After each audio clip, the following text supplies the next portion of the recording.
우리 같이 기도하시겠습니다. 하나님 아버지, 이 시간 또 말씀을 통해 우리에게 주시는 또 열왕기의 말씀의 은혜가 있을 줄 믿습니다. 이곳에 믿는 자들의 침례교회라는 이름으로 모인 우리 온 회중에게 하나님의 선명한 말씀으로 우리의 길잡이가 되게 해주시고, 또 선택하지 못하는 자, 판단하지 못하는 자, 또 순종하지 못하는 자에게 또 선택과 판단과 순종의 은혜가 임하게 해주세요. 예수님의 이름으로 기도드립니다. 아멘. 네, 반갑습니다.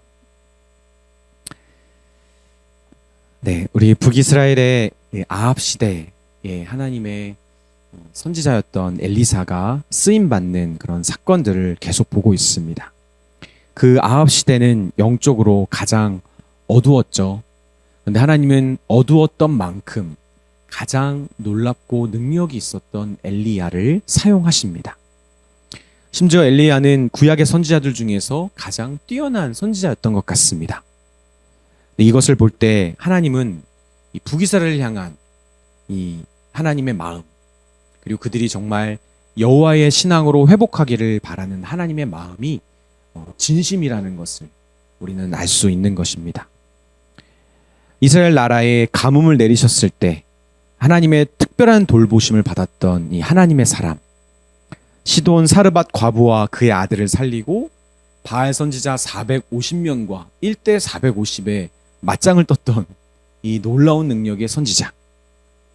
그래서 아합 왕과 온 이스라엘 백성들에게 여호와 신앙을 다시 가르치고 선포했던 이 선지자. 그런데 이 선지자는 분명히 승리자로서 서야 되는데 오히려 이 1대 450의 바알 선지자들과의 싸움 이후에 엘리야는 패배자의 모습처럼 변하고 맙니다. 실제로 엘리야는 크게 낙심하여 영적 침체에 빠지고 만 것이죠.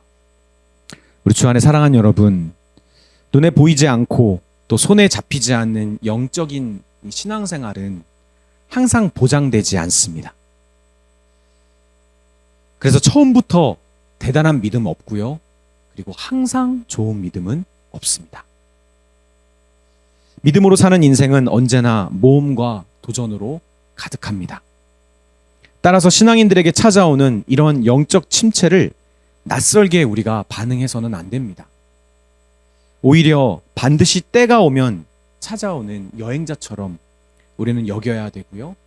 그리고 이 여행자를 위한 이 하나님의 처방전, 여행자용 이불, 여행자용 수푼, 그리고 여행자를 위한 이런 처방전을 우리는 마련하고 있어야 되는 것이죠.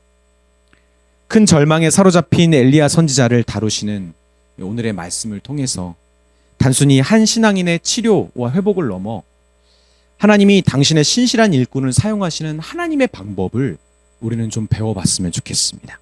그리고 그 하나님의 일꾼을 사용하시는 하나님의 뜻을 알아 우리도 하나님의 마음에 합한 자로 쓰임받는 그런 은혜가 있기를 바랍니다. 아멘. 우리가 아합을 통해 엘리야 선지자가 450명의 바알 선지자들을 이긴 사건을 우리가 보았는데, 좀 전에 전 말씀에 이 이야기를 아합을 통해 직접 들은 아내 이세벨, 이 이세벨이라는 여인이 아주 대단한 여인입니다. 엘리야를 협박하면서 그를 해치겠다라고 이제 맹세까지 했습니다. 이에 생명의 위협을 느낀 엘리야는 북이스라엘의 최남단 브엘세바로 도망갑니다. 그곳 광야길을 걸으면서 만난 로뎀나무 아래에서, 그리고 자신의 한계가 이제 이르렀음을 고백합니다. 그게 열왕기상 19장 4절 말씀인데요. 자기 자신은 광야로 들어가 하룻길쯤 가서 한 로뎀나무 아래에 앉아서 자기가 죽기를 원하여 이르되 여호와여 넉넉하오니 지금 내 생명을 거두시옵소서, 나는 내 조상들보다 낫지 못하니이다 하고. 여러분, 이 말씀을 보면 어떻게 좀 전까지 450명을 아주 믿음으로 용기 있게 무찔렀던 그런 대단한 선지자의 모습입니까? 이게 완전한 패배자. 누가 보면 1대 450 중에서 450에 속해서 진 그런 패배자의 모습과 같습니다.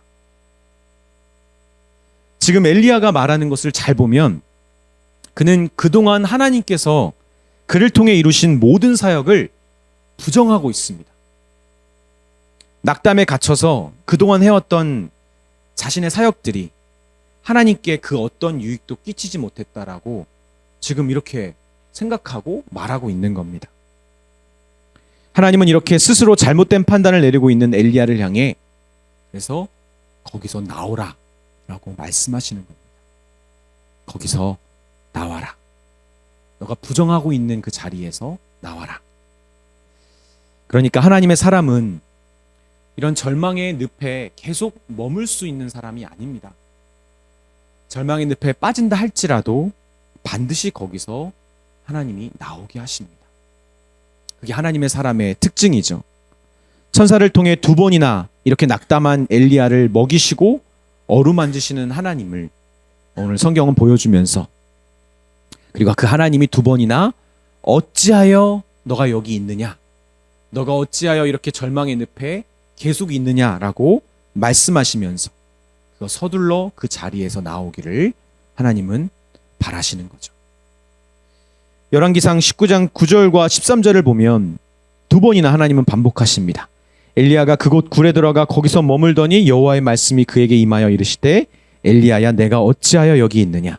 엘리야가 듣고 겉옷으로 얼굴을 가리고 나가 굴 어귀에 섬의 소리가 그에게 임하여 이르시되 엘리야야 내가 어찌하여 여기 있느냐. 왜 거기에 계속 있느냐. 여러분, 그러면 엘리야가 어찌해서 이렇게 광야와 동굴에 이 절망의 늪에 빠진 것입니까? 19장 10절에 보면 그 이유를 우리는 알 수 있는데 이렇게 고백하죠. 우리 한번 같이 읽겠습니다. 시작.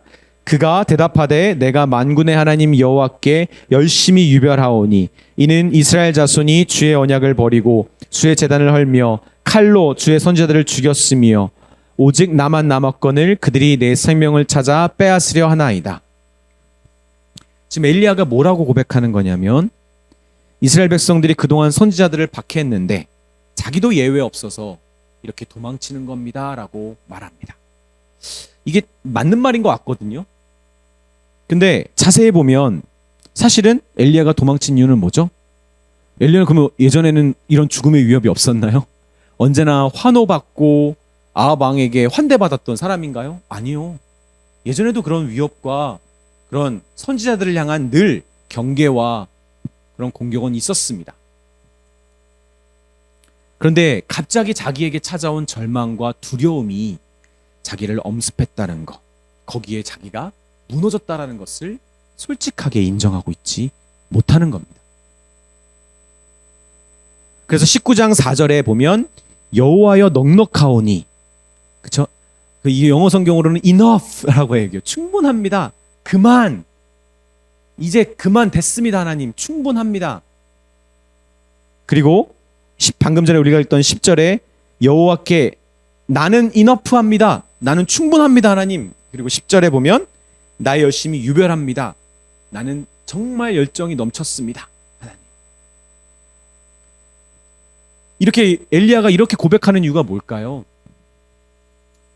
하나님이 주셔서 하나님의 은혜로 자기가 하나님의 사역을, 하나님이 살아계심을 충분히 경험했는데, 그리고 자기도 진심으로 이 사역에 달려들어서 온 몸과 마음을 다 바쳐서 하나님의 사역을 실제로 일으켰는데 사람들에게 영향을 미쳤잖아요. 오, 정말 하나님 살아계시구나, 바알 가짜구나, 능력을 나타냈는데, 그런데 여러분 그게 뭡니까? 그게 더 이상 자기에게 은혜가 되지 않는다는 겁니다. 오히려 그런 하나님의 엘리야에게 보여주신 하나님의 특별한 능력과 그런 하나님의 힘이 엘리야에게는 특별한 은혜가 되지 않는다는 거죠. 그냥 지칩니다. 하나님, 저에게는 그것이 대단해 보이지도 않고 이제는 내가 하나님 앞에 특별한 선지자로서 감흥도 없습니다. 그렇게 하나님이 보여주시고 놀라우신 일을 하나님이 직접 행하셨지만 여전히 뭐 때문에 변하지 않는 북이스라엘의 상황, 그리고 오히려 또 자기에게 찾아오는 더 큰 위협, 그리고 그 위협에 맞게 자기의 믿음도 이렇게 점프 자라야 되는데 생각보다 하나님의 사역은 열심히 하지만 자기의 믿음이 더 담대해지거나 더 커지지 않으니까, 상황은 변할 생각하지 않으니까 그렇게 하나님이 경험시켜 주시는 기적과 능력을 보면서도 그것을 직접 자기가 행하면서도 오히려 그것이 낙담이 되는 것입니다. 우리 주 안에 사랑하는 여러분, 하나님을 향한 열심이 없었던 사람, 하나님의 특별한 능력을 경험해 보지 못한 사람이 시험에 빠지는 것이 아닙니다. 오히려 믿음의 위기는 믿음을 발휘하던 사람에게 찾아오는 겁니다. 우리가 이것을 좀 기억했으면 좋겠습니다. 마치 선교 여행 중에 브리스가와 아굴라와 같은 어디서 찾아볼 수 없는 믿음의 동역자를 만났던 사도 바울, 그리고 거기서 만난 수많은 고린도 사람들에게 믿음을 전파하고 그리고 많은 사람들이 침례까지 받게 된 그런 놀라운 일을, 그런 성공적인 일을 그 고린도에서 사도 바울이 경험하다가 갑자기 큰 낙심을 겪어서 무너졌던 사도 바울, 여러분 생각나십니까? 모든 게 다 좋아 보였는데 사도 바울이 갑자기 무너졌잖아요. 사도행전 18장 8절에 보면 또 회당장 그리스보가 온 집안과 더불어 주를 믿으며, 누구? 회당장. 그렇게 유대인들의 지도자 중에 하나였던 회당장의 집안이 예수님을 믿기 시작하고, 그리고 수많은 고린도 사람도 듣고 믿어 침례를 받는 그런 하나님의 역사가 사도 바울을 통해 막 나타나고 있는 도중에 사도 바울은 갑자기 믿음이 확 무너져 버리는 거죠. 여러분 왜 그랬을까요? 여전히 고린도 사람들도 그렇고요, 주변 사람들도 그렇고, 사도 바울은 항상 자기의 사도권에 대해서 계속 의심을 받고 있었거든요. 예수님을 본 사람이 진짜 예수님의 제자인데 사도는 나중에 따로 혼자 봤잖아요. 그렇죠? 그러니까 계속 사람들은 의심했고, 이런 놀라운 사역을 일으켰고 경험하면서도 여전히 자기의 문제가 해결되지 않고, 그리고 고린도 사람들 가운데 사도 바울의 이런 연약함, 그가 특히 사도 바울이 설교를 잘 못했어요. 네. 설교만 하면 사람들의 마음이 막 무너지고 말주변이 너무 없고 전달력도 약해서 그런 자기의 연약함이 막 변하는 게 아니니까, 그것이 갑자기 어느 날 소망을 품을 수 있는 최고의 순간에 사도 바울은 절망을 느끼게 된 것입니다. 그래서 사도행전 18장 9절에 하나님이 뭐라고 말씀하시죠? 밤에 주께서 환상 가운데 바울에게 말씀하시되 두려워하지 말며 침묵하지 말고 말하라. 사도 바울은 설교하고 싶지 않았던 것 같아요. 너무 두려워져서. 수많은 사람들을 예수님께로 인도하고 고난과 핍박을 견디면서 믿음의 험난한 도전을 뚫고 왔던 그였지만 그 믿음이 그의 것이 아니기 때문에, 여러분 믿음이라는 특징이 이거잖아요. 내가 발휘하는데 내게 아니야. 그래서 항상 내 마음대로 발휘할 수가 없어. 그 역시 언제든 이렇게 믿음을 잃고 두려움에 갇히는 때가 올 수 있는 것입니다. 여러분 이것은 낯설어 할 일이 아닙니다. 언제나 여러분에게도 일어날 수 있는 일이고요, 그리고 목회자에게도 일어날 수 있는 일입니다.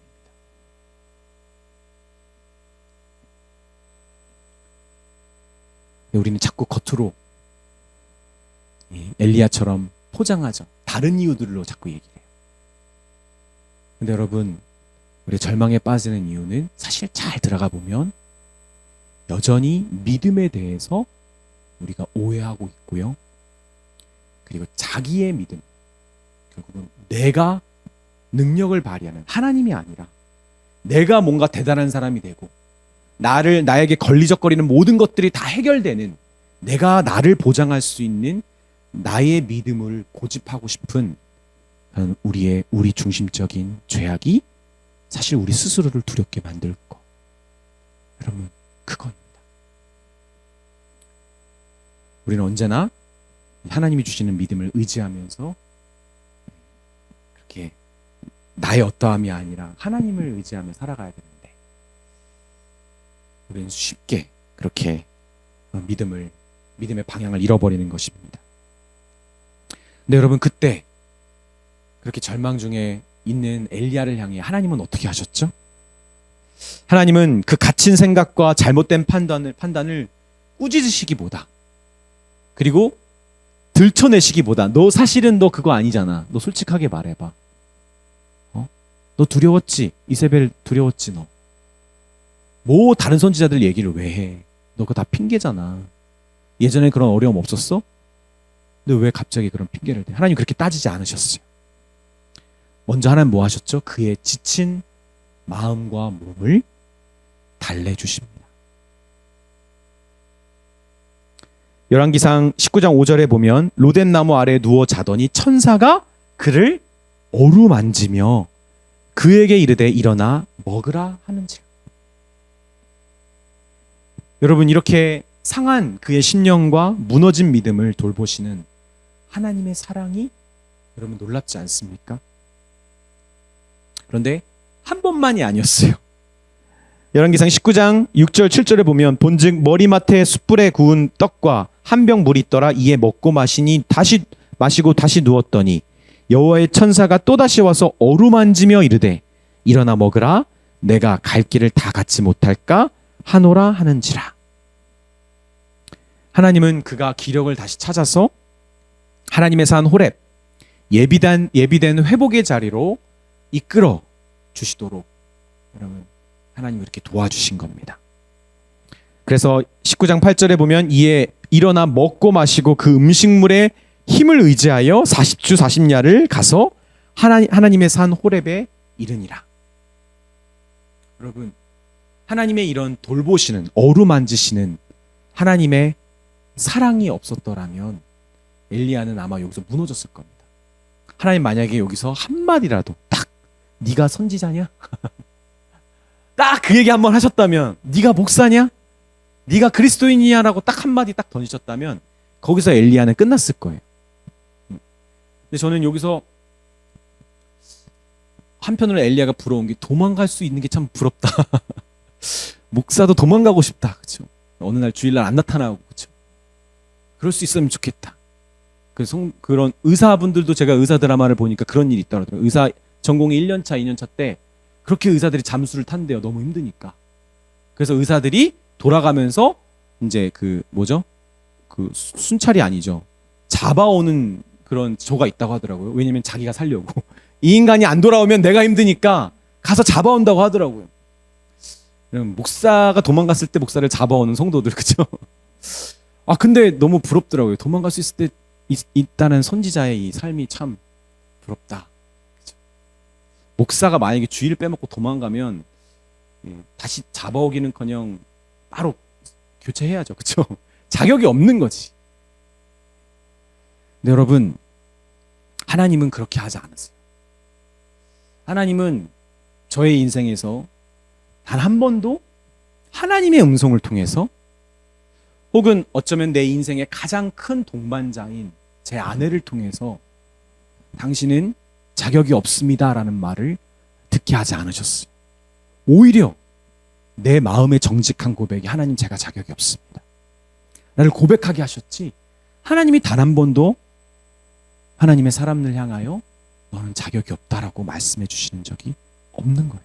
여러분, 왜 그렇죠? 우리는 처음부터 우리의 자격으로 여기 있는 게 아니니까. 네. 우리는 하나님의 자격으로 처음부터 끝까지 우리는 쓰임 받는 거니까. 그리고 무엇보다 하나님은 우리에게 일시키시려는 분이 아니라 우리를 사랑하시고 우리를 목양하시는 목자이시기 때문에. 그래서 여전히 스스로 일어나지 못하고 있는 엘리야.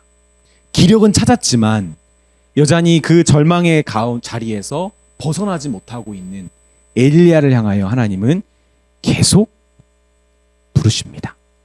그게 열왕기상 19장 9절과 13절의 말씀입니다. 엘리야야, 내가 어찌하여 여기 있느냐? 엘리야야, 내가 어찌하여 여기 있느냐? 왜 아직도 여기 있냐? 왜 절망의 자리에, 낙심의 자리에서 계속 머물러 있냐? 거기 네 자리가 아니잖아. 이제 나와. 하나님이 계속 불러주시는 거죠. 우리 주 안에 사랑하는 여러분, 하나님께 쓰임받는 사람들 모두 다 이런 간증이 있습니다.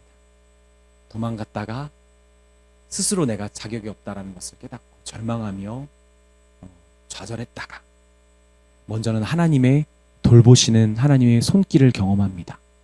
그 사랑의 손길을. 위로를 얻고요.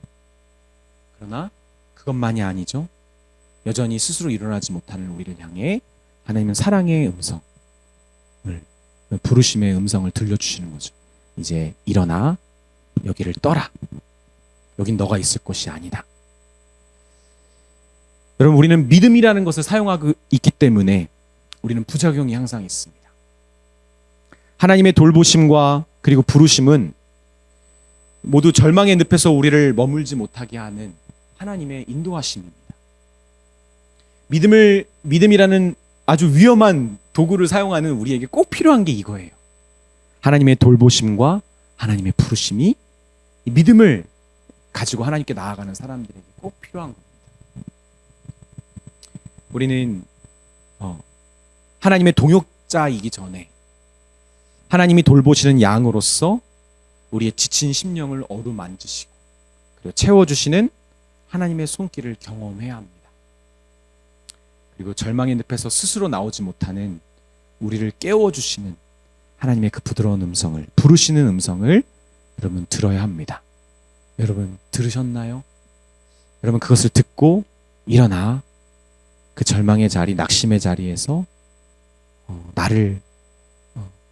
나 때문에 힘들어하는 그 자리에서 여러분 혹시 떠나보셨나요?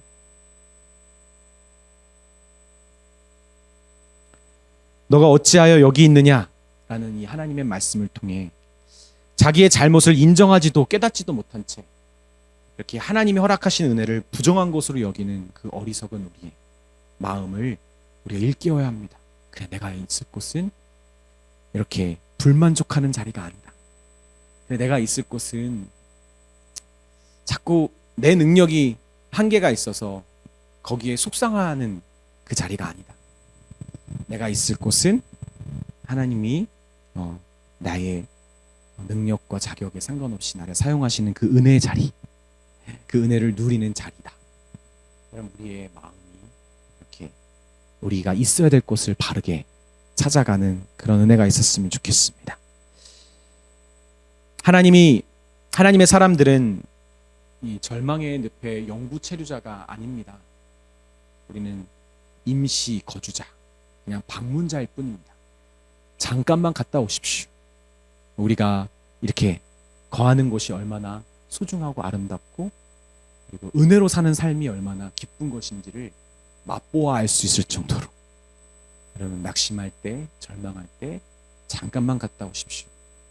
솔직하게 고백을 하자면 최근에 제가 정말 안 그랬는데 한 번도 그런 적이 거의 없는데 최근에는 설교를 준비할 때 단순히 말씀 준비가 잘 안 돼서가 아니라 마음이 괴로워지는 시간, 그런 느낌을 막 받아가지고 스스로를 막 머리를 치거나 답답함에 이렇게 효소한 적이 제가 꽤 있었어요, 지금 최근에.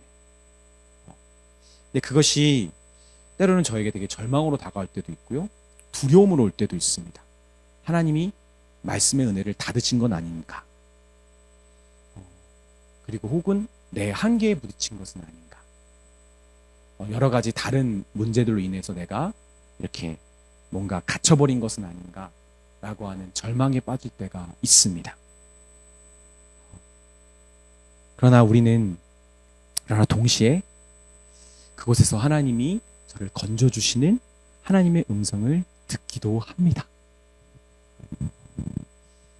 여러분, 저는 요즘에 그런 것을 이제 좀 배워가고 있는 시기인 것 같아요. 절망의 늪을 다녀오는 나 자신을 이제 적응하고 있는 거예요. 예전에는 그게 저한테 데미지가 크지 않았는데 이제는 나이가 차고 경험이 쌓였는데 왜 아직도 난 이렇지? 아직도 왜 이렇게 부족하지? 그리고 나의 부족함이 왜 많은 사람들에게 영향을 끼치니까 그것에 대한 책임감과 안타까움이 이제 더 커지는 거죠. 그러면 정말 늪입니다. 그럼 더 빠져들 수 있거든요. 근데 여러분, 이때 우리에게 꼭 우리가 기억해야 될 것은 우리가 여기 잠깐 다녀올 곳이고 하나님은 절대 우리를 여기에 계속 내버려 두지 않으시고 반드시 하나님의 돌보시는 음성, 부르시는 음성이 있다는 겁니다. 지금 우리가 머물고 있는 자리가 낙심과 두려움의 자리라면 하나님의 손길과 음성을 통해 이것이 우리의 자리가 아님을 깨닫고 그 자리를 서둘러 떠나는 저 여러분이 되었으면 좋겠습니다. 아멘. 그런데 우리가 읽은 이 본문 13절을 보면 엘리야는 여전히 그럼에도 불구하고 절망의 늪에 머물러 있습니다. 13절에 엘리야가 듣고 겉옷으로 얼굴을 가리고 나가 굴 어귀에서 섬에 소리가 그에게 임하여 이르시되 엘리야야 내가 어찌하여 여기 있느냐. 그가 대답하되 내가 만군의 하나님 여호와께 열심히 유별하오니 이는 이스라엘 자손이 주의 언약을 버리고 주의 제단을 헐며 칼로 주의 선지자들을 죽였음이오며 오직 나만 남았거늘 그들이 내 생명을 찾아 빼앗으려 하나이다. 우리가 이미 앞에서도 읽었지만 엘리야는 지금 변하지 못하고 있어요. 여전히 이건 하나님께서 그렇게 불러주시고 인도까지 해주셨는데 스스로 나오지 못하는 데 갇혀서 그는 똑같은 말만 반복하고 있는 겁니다. 그러니까 하나님의 손길과 음성을 들었지만 보았지만 근본적인 문제가 해결되지 않고 있기 때문에 그는 여전히 예전처럼 그의 믿음이 다시 정상적으로 작동하고 있지 못하는 거예요. 근데 여러분, 그때 하나님의 반응은, 하나님의 방법은 무엇입니까? 하나님은 그런데 그런 상태에 있는 이 선지자를 그대로 사용하십니다. 그게 15절입니다. 여호와께서 그에게 이르시되 너는 내 길을 돌이켜 광야를 통하여 다메섹에 가서 이르거든 하사엘에게 기름을 부어 아람의 왕이 되게 하고. 여러분, 이거 무슨 일이에요? 선지자에게 하나님이 맡기시는 선지자 사역입니다. 선지자의 일입니다.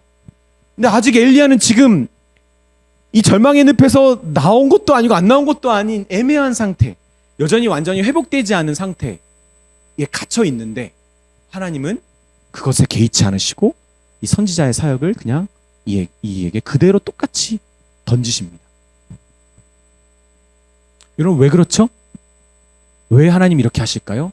하나님은 엘리야를 선지자로 부르신 그 당신의 뜻을 돌이킬 생각이 없으시기 때문에, 취소하실 생각이 없고요, 바꾸실 생각이 없기 때문에. 바꾸시지 않는 하나님, 내가 얘 좀 써보려고 했는데 얘 상태가 영 메롱이네? 안 되겠다, 스위치. 노. 하나님은 절대 그런 분 아니에요. 하나님은 택하셨으면 반드시 그 사람을 통해 당신이 계획하신 바를 이루시는 하나님이죠. 하나님은 돌이키시지 않는 분입니다.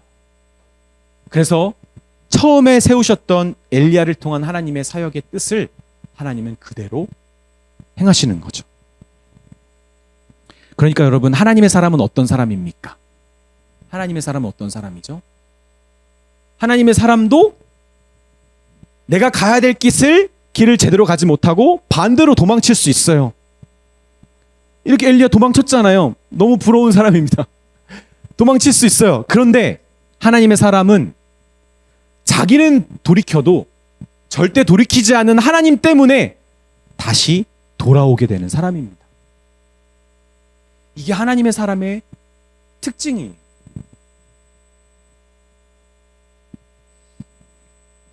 (19장 16절에) 보면 너는 또 님시의 아들 예후에게 기름을 부어 이스라엘의 왕이 되게 하고, 이거 하나님이 계획하신 바입니다.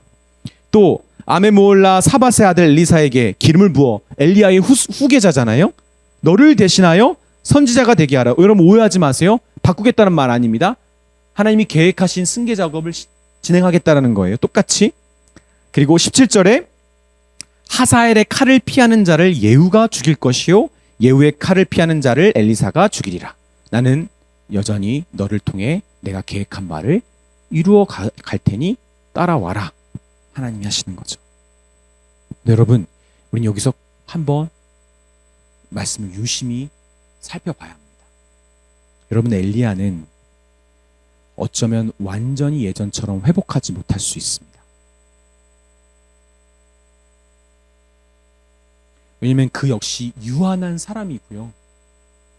그리고 그는 스스로의 능력이 아닌 믿음으로 하나님의 능력을 발휘한 하나님의 종이기 때문에 그 믿음이 무너졌던 자가 믿음을 회복할 때 예전처럼 완전히 회복하지 못할 수도 있어요. 그러나 하나님은 이스라엘 향한 하나님의 사랑을 전하고 여호와의 신앙을 회복시킬 그 선지자로의 부르심을 끝까지 행할 수 있도록 동일한 사역과 더불어 그 사역자에게 필요한 동역자를 붙여주십니다. 그래서 그의 남은 믿음을 이제 다 발휘할 수 있도록 하나님이 도와주시는 거죠. 저는 여러분이 이 지점을 좀 이해했으면 좋겠습니다. 제가 부사역자로 있는 동안에 담임 목사님과 사모님을 많이 관찰해 봤어요. 막 좀 엄청 대단한 교회,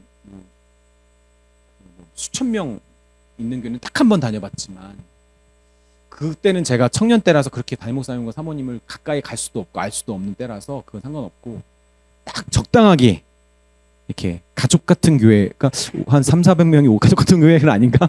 어쨌든 그 정도 교회 선에서 담임 목사님과 사모님을 잘 지켜봤는데 제가 주목했던 분이 누구냐면 사모님이었어요.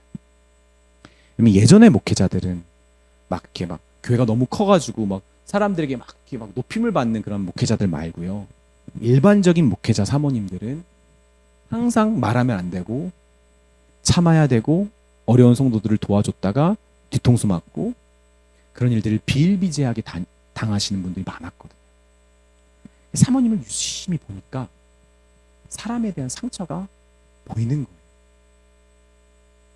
근데 그렇게 열심히 기도하고 그리고 기도를 통해서 그 목사님 사모님의 교회 사역이 성장하고 전환점을 맞이하고 그래서 목사님 사모님이 뭔가 되게 사역을 잘 이렇게 좋은 열매를 맺는 일들을 겪는다 할지라도 여전히 사모님의 마음에 사람에 대한 상처와 아픔이 잔재해 있는 거예요. 그 회복이 잘 안 되는 거예요. 그게 너무너무 느껴지더라고요. 처음에는 저는 그걸 비판했어요. 왜 하나님의 은혜로 그 회복 안 되나? 저분의 신앙이 좀 부족한 거 아닌가? 사람을 미워하는 마음 혹은 사람을 경계하는 마음, 끝까지 사랑하지 못하는 마음을 왜 갖지 못하는가? 그래서 저는 그런 마음으로 좀 비판했는데 제가 사역을 하면서 사모님들의 삶, 목회자의 삶, 그리고 교회에서 특히 헌신적으로 일하는 성도들의 삶을 가까이 보니까 다 상처투성이에요. 하나님은 그렇게 상한 마음을 통해서도 하나님의 일을 하시더라고요. 그래서 아직도 기억 남는 게 그 목사님 사모님의 딸과 제가 교제한 적이 있어요. 여러분 이성 교제 말고요. 오해하지 마세요. 네, 이렇게 신앙적인 이야기를 나누면서 제가 그 자매한테 이렇게 부탁을 했어요. 누구누구야? 때로는 어머니 때문에 힘들지. 근데 너가 이해는 잘 안 되겠지만 사모의 자리에서 겪는 아픔과 상처는 끝까지 회복되지 않을 수 있다. 근데 그것을 짊어지고 가는 것이 목회자의 삶이고 사모님의 삶이다. 너가 그것을 좀 헤아렸으면 좋겠다. 라고 부탁을 한 적이 있어요. 근데 여러분 비단 이것이 목회자의 삶만입니까? 여러분 우리 산업 현장에서 어디에서나 어떤 일에 정말 헌신적으로 자기의 삶을 바친 사람들에게는 다 그 일에 대한 그 자리에 대한 상처와 데미지가 다 축적돼요. 여러분 신앙인들은 이 낙심의 데미지, 그 절망의 데미지가 사실 축적될 수 있습니다. 계속 자기의 연약함과 자기의 한계가 드러나는 삶을 살기 때문에 더욱더 그렇습니다. 그런데 하나님은 아직 완전히 회복되지 못한 여전히 상처로 인해서 예전 같지 않은 우리의 믿음을 통해서 하나님이 처음 세우신 계획을 이루시는 분입니다. 그것을 위해 좋은 동역자들을 붙여주시고요. 그리고 끝까지 믿음을 발휘할 수 있도록 필요한 것들을 채워주시는 분이죠. 그래서 꼭 내가 다 완전히 회복되는 것만이 여러분 진정한 믿는 자들의 모습이라고 여러분 오해하지 않으셨으면 좋겠어요. 여전히 나를 향한 부르심을 거두지 않으시는 그런 하나님의 신실함이 여러분 우리에게 위로가 됩니다. 그리고 또 믿음의 도전이 됩니다. 나는 온전치 못할지라도 나를 사용하시는 하나님의 뜻을 신뢰함으로 가는 겁니다. 엘리야는 다시금 그의 돌이켰던 마음을 다시 하나님께로 돌이키는 것입니다. 어떻게? 돌이키지 않으시는 하나님의 신실함 때문에. 무엇보다 하나님은 그에게 찾아온 낙심과 두려움을 이길 수 있는 소망, 뭐죠? 예비된 믿음의 용사들을 약속해 주십니다. 그게 18절이거든요. 우리 한번 같이 읽어보겠습니다. 시작. 그러나 내가 이스라엘 가운데 7,000명을 남기리니 다 바알에게 무릎을 꿇지 아니하고 다 바알에게 입맞추지 아니한 자니라. 아멘. 여러분 물론 7이라는 숫자와 1000이라는 숫자는 완전수를 곱한 거라서 내가 충분히 혹은 무한히 이 믿음의 용사를 내가 예비해 두었다라고 말씀하시는 걸 수도 있습니다. 그런데 여기서 중요한 건 뭐냐면요. 하나님께서 엘리야야, 너가 볼 때는 450명 이겨도 북이스라엘이 무너지지 않고 여호와의 신앙이 회복되지 않는 것처럼 보이잖아. 아니, 나는 처음부터 너의 사역을 사용하고 있었고 한 번도 땅에 떨어뜨린 적 없고 너를 통해 그리고 나의 신실한 사역을 통해 이미 7,000명이나 열매를 맺고 있어. 그리고 너는 이 일을 위해서 끝까지 믿음으로 완주하게 될 거야 라고 하나님이 약속해 주시는 거죠.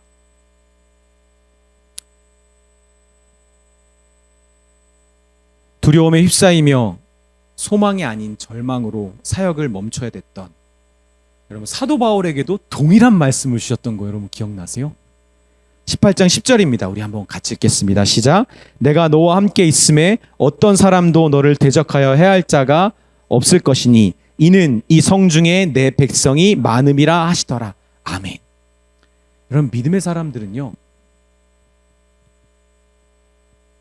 내 믿음이 너무 대단해져서 그런 고난과 역경과 어려움을 잘 뚫고 나가서 그런 철인 믿음의 사람이 되어서 하나님의 사역을 더 힘차게 해나가는 것을 통해 믿음을 완주할 수 있는 게 아닙니다. 그럼 신기하게 믿음의 사람들은 그 믿음의 싸움을 계속하면서 낙심하고 절망하고 무너졌던 그런 피폐해진 만신창이가 된 내 몸과 마음 가운데 그럼에도 불구하고 하나님이 끝까지 나를 완주하게 하시기 위해 귀한 나보다 더 뛰어나고 더 신실한 믿음의 동역자들을 곳곳마다 배치시키셔서 그들의 도움으로 끝까지 완주할 수 있는 것을 더 감사하고 기쁘게 생각하는 사람들입니다. 사도 바울에게나 엘리야에게나 자기 자신의 대단함보다 하나님이 예비하신 7,000명의 믿음의 용사, 이 성에 가득한 믿음의 사람들이 있다는 것이 가장 큰 위로요, 끝까지 완주할 수 있는 힘이 되는 것입니다. 여러분 이것이 우리 교회 공동체에 적용시켜보면 어떨까요?